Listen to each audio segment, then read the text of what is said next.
Hello, hello, hello, everybody. Matt Johnson here from Direct Language Solutions. It's that time again. Question of the week. This week's question comes from Alan Bride in the United Kingdom. Dear Direct Language Solutions, do you have any advice for someone who is starting to learn a new language? Well, yes, a lot. That's exactly what we do. So we have a lot of advice to offer people who are starting to learn new languages. Um, the first piece of advice I would give you, or to anyone starting to learn a new language, is to download a copy of our new ebook. It is going to be available on April 1st. You can actually subscribe now if you're one of the first to get a copy. It is available in English, Spanish, and German, and it even comes with an audiobook. It's not a huge book, so it's not so overwhelming to read, but it's got a lot of valuable information, a lot of valuable advice for people who are interested in learning a language. So I would definitely check that out. Here under the video, you can go ahead and subscribe, and you can get it on April 1st when it comes out. It will also be available for Kindle, so lots of different formats. And you will also have access to a free podcast, a 7-episode podcast, or a 9-episode podcast. I have to go check again, but we have a podcast for you complete with the transcript, podcast in English, German, and Spanish that discusses all of the contents of the book. So it's a lot of value there, and it's all 100% free. So if you want some advice for learning a new language, that's the first step I would take. Go ahead and subscribe to that.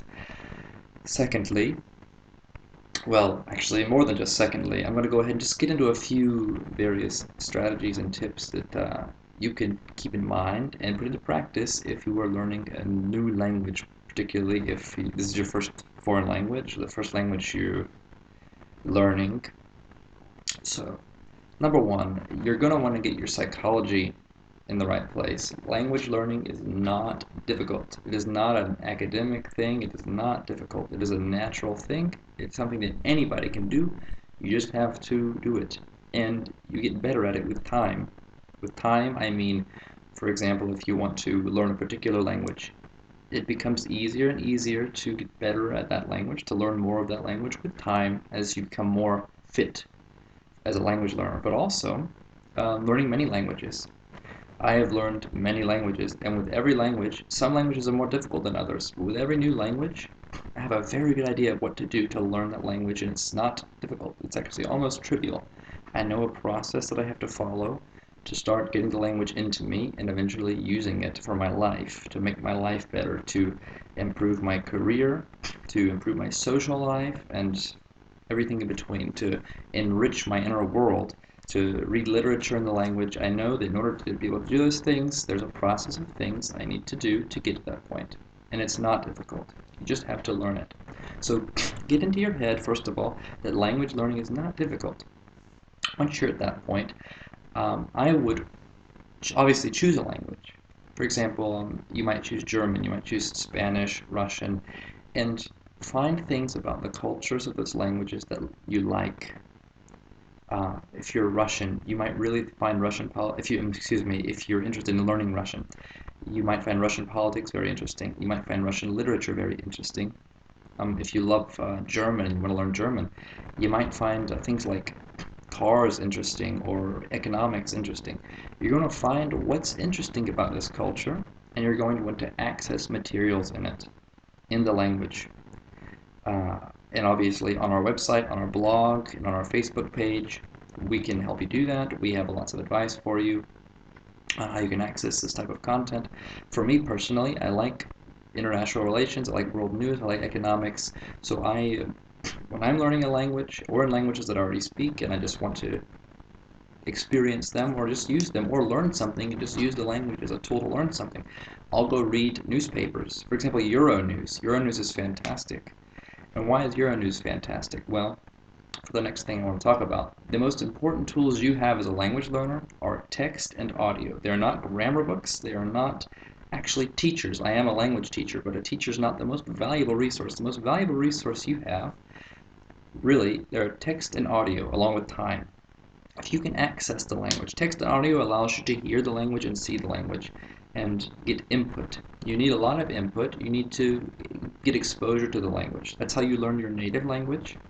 Although it's not exactly the same when you learn a foreign language, it's got a lot of similarities. You're going to want to get input, exposure to the language. You don't really need to become obsessed with grammar.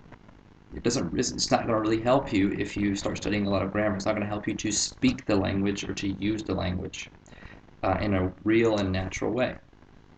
So you need to get text with audio. Euronews provides, as far as I've seen, all of their articles with text and audio, and it's video. Well, video and audio. Video and text, excuse me. Video and text, effectively audio because there's video.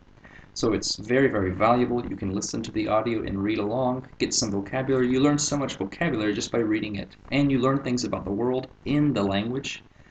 It's very nice to learn about German economics, the political situation in Germany, in German. You just build up so much real, natural contact with the language. You're not learning, hello, my name is Joseph, I am 35 years old, etc. The house is green, the cows are very nice today, I can swim, I like to swim on the weekend. No, you learn things that are real for that culture. So, have that in mind. Next, do not feel pressure to speak. Do not feel pressure to put anything out, especially perfectly. A lot of people get this into their head. Okay, I'm learning a language, I have to practice, practice, practice, practice. And they try to practice, and that's the only thing they're thinking about. You cannot practice a language when you have nothing to say. If you learn something in German, if you learn how to say, wie geht es dir? And then you just practice it on a German person, they might say so many things back to you. Okay, number one, they might say, es geht mir gut, danke.